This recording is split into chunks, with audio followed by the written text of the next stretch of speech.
Soma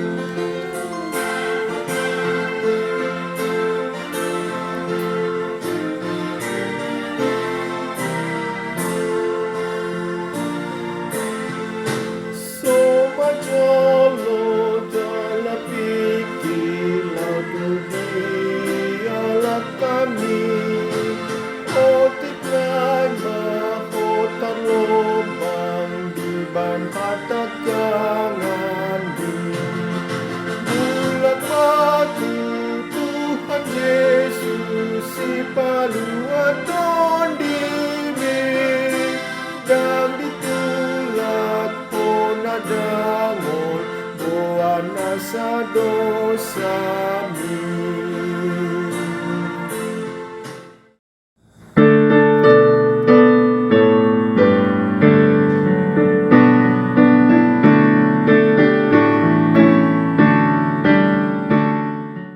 Damai sejahtera dari Allah Bapa itu yang melampaui segala akal dan pikiran dalam Kristus Yesus Tuhan kita. Amin. Firman Tuhan buat kita hari ini tertulis dalam kitab 2 Tawarik pasal 30 ayat 8. Sekarang janganlah tegar tengkuk seperti nenek moyangmu, serahkanlah dirimu kepada Tuhan, dan datanglah ke tempat kudus yang telah dikuduskannya untuk selama-lamanya, serta beribadahlah kepada Tuhan Allahmu, supaya murkanya yang menyala-nyala undur daripadamu. Demikianlah firman Tuhan. Firman Tuhan ini adalah pesan daripada Hizkia kepada orang Israel dan orang Yehuda supaya mereka ketika merayakan Paskah, mengingat mereka dilepaskan dari perbudakan Mesir, supaya mereka menjadi bangsa yang taat dan tidak tegar tengkuk. Artinya mereka menjadi umat yang hormat, yang patuh kepada Tuhan, dan mereka menjadi orang yang tidak takut akan hari esok. Karena ketika manusia ketakutan akan hari esok, akan makanan, akan minuman, itu yang menjadikan mereka menjauh dari Allah. Sama seperti bangsa Israel ketika Musa menghadap Allah, mereka membuat patung lembu emas. Akhirnya Allah marah kepada mereka. Kedua adalah kesombongan. Kesombongan yang diartikan dalam kitab ini adalah keinginan untuk melebihi daripada orang lain, atau kesombongan itu bisa ketika kita tidak mau kalah dengan orang lain. Kesombongan bisa berarti adalah ketika orang lain melebihi kita. Tumbuh kecemburuan, tumbuh sikap hidup tidak mau saling menerima satu sama lain. Yang kedua, yang ketiga dikatakan adalah kepura-puraan. Artinya dengan menutupi realitas kita sendiri, kita berpura-pura untuk lebih baik. Tetapi firman Tuhan katakan jangan berpura-pura, tetapi memang benar-benar mau diubahkan oleh Tuhan. Sama seperti ada sebuah cerita, seorang pendeta yang sering keluar negeri. Pada saat dia di bandara, dia seharusnya dicek di bagian perpajakan. Kemudian dia buat di tas besarnya itu adalah Alkitab, dan dia memakai baju hitam dengan dasi putihnya, sehingga orang melihatnya, oh dia pendeta, dia orang benar.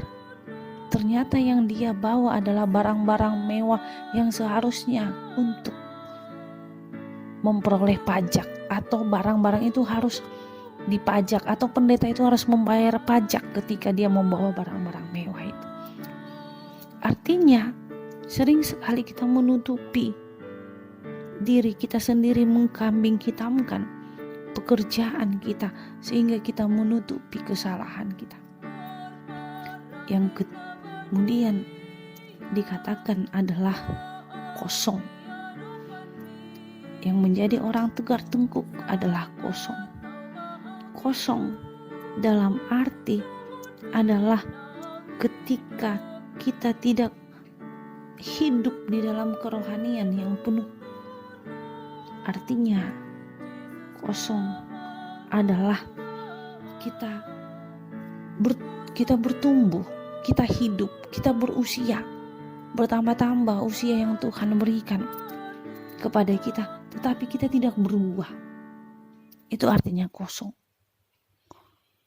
Tuhan memberikan hidup kepada kita, memberikan langkah-langkah hidup kita, tetapi diri kita ini kosong. Tuhan tidak melihat berapa panjang usia kita. Tuhan tidak melihat berapa tahun kita di dunia ini, tapi Tuhan melihat apakah kita menjadi umat Kristen yang berbuah atau tidak. Karena itu sebenarnya manusia itu semakin bertambah umurnya, dia semakin berbuah. Dia semakin berakar di dalam firman Tuhan. Karena itu firman Tuhan ini katakan bagaimana manusia itu supaya tidak tegar tengkuk dan berakar di dalam Tuhan adalah serahkanlah dirimu kepada Tuhan. Artinya kita benar-benar seutuhnya mau datang kepada Tuhan. Kita benar-benar seperti doa Pemazmur 19 ayat 3 yang mengatakan, bebaskan aku daripada yang tidak kusadari. Kita tidak menyadari kesalahan kita. Kita tidak menyadari kesombongan kita. Ada orang yang rajin gereja sombong dengan mengatakan bahwa mereka yang pergi ke gereja itu adalah lebih kudus. Itu adalah kesombongan rohani.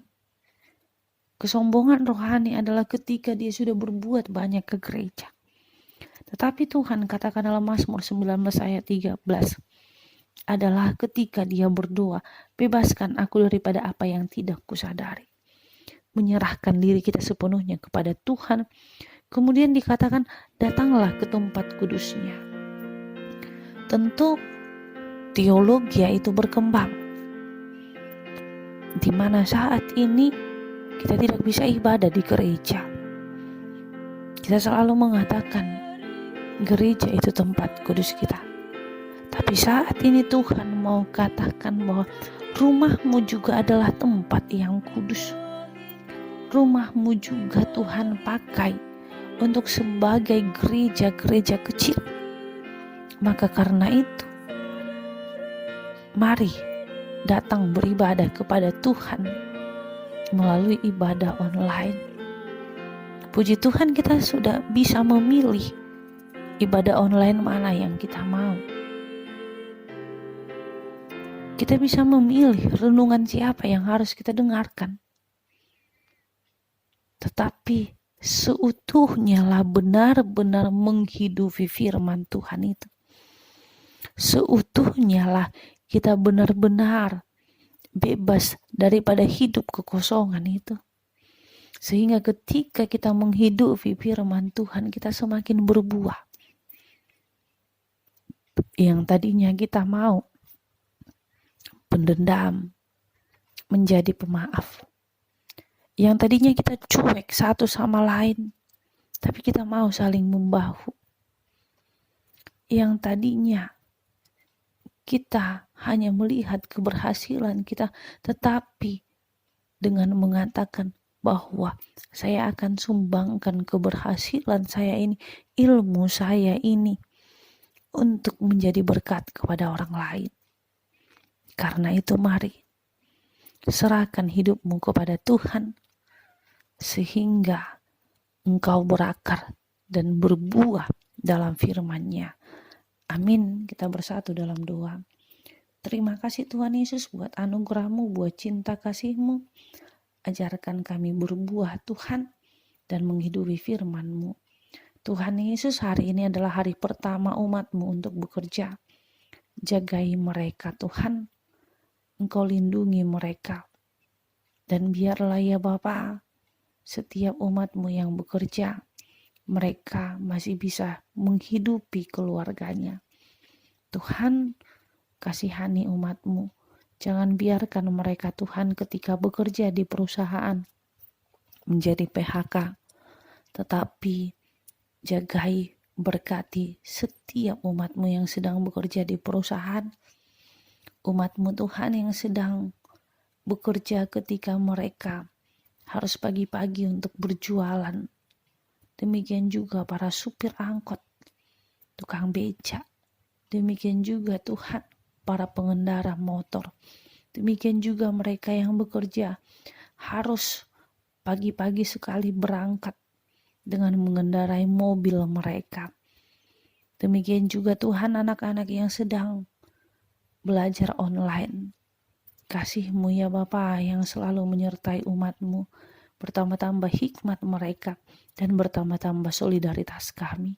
Dalam nama Yesus Kristus kami berdoa padamu. Amin. Anugerah Tuhan Yesus Kristus dan kasih Allah dan persekutuan Roh Kudus itulah yang menyertai-Mu. Amin.